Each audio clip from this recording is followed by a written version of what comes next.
এটা শুরুটা হলো যে রিপেল ট্র্যাকে যখন আমি ছিলাম তখন কিছু নিজের গানের নিজের লেখা সুর করা কিছু গান ছিল।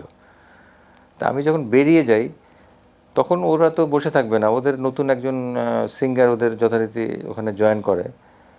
তারা আবার প্ল্যান করলো যে গানগুলো তারা রেকর্ড করবে। গানগুলো সম্পূর্ণ আমার গান ছিল, একদম আমার লেখা, আমার সুর ছিল। তো এইটা যখন আমি জানতে পারি যে তারা রেকর্ড করছে, অলরেডি তারা রেকর্ডিং শুরু করেছে ঢাকায়, সারগ্রামে রেকর্ডিং করছে। শোনার পরে তো আমার মাথা নষ্ট হয়ে গেছে যে আমার গানগুলো চুরি হয়ে যাচ্ছে।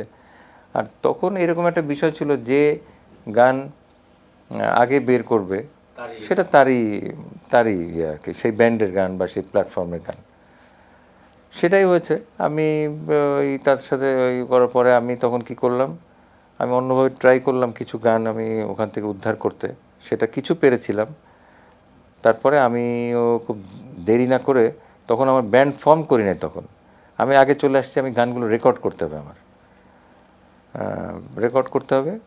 এই রেকর্ড করার সাথে সাথে তখন গানগুলো যখন রেকর্ড করে দু একজনকে শোনাচ্ছি, তখন সবাই বলে গানগুলো খুব সুন্দর হয়েছে, ডিফারেন্ট হয়েছে, এই কথাগুলো বলছে। তখন আমার মাথার মধ্যে আমি ডিফারেন্ট টাচ, এই শব্দটা এসে আমি বললাম আমি ব্যান্ডের নাম রাখবো ডিফারেন্ট টাচ, অথবা ভিন্ন স্পর্শ বা ভিন্ন ছোঁয়া, এরকম একটা দিয়ে আমি এটা যাত্রা শুরু করি।